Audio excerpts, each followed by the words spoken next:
estresse indo embora. Não podemos nos esquecer dele, o Haroldão. Eita, carinha, gente boa. Cumprimentava um olhando no olho, dando a mão e dizendo: bom dia. Podemos dizer que foram ótimos dias inesquecíveis, onde nenhum de nós iremos esquecer jamais.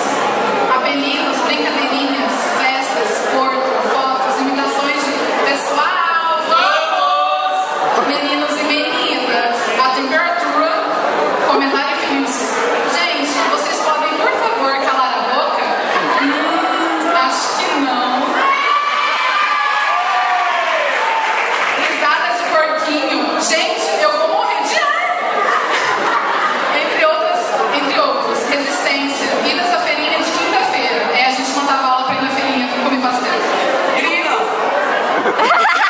E muita, mas muita risada. Resumidamente, esse é o nosso terceirão. E finalmente estamos aqui, os sobreviventes. Viramos gente grande. Achamos que o final de 2010 nunca chegaria.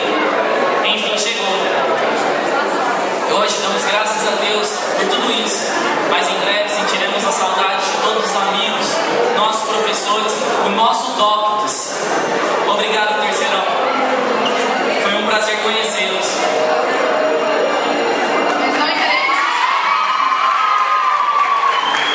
Mas não encaremos isso como um fim, e sim um começo. O começo da vida onde cada um luta pelos seus ideais em busca da felicidade. Valeu, terceirão. Esse não é o momento de dizer um adeus, mas sim um até logo. Nos vemos em breve.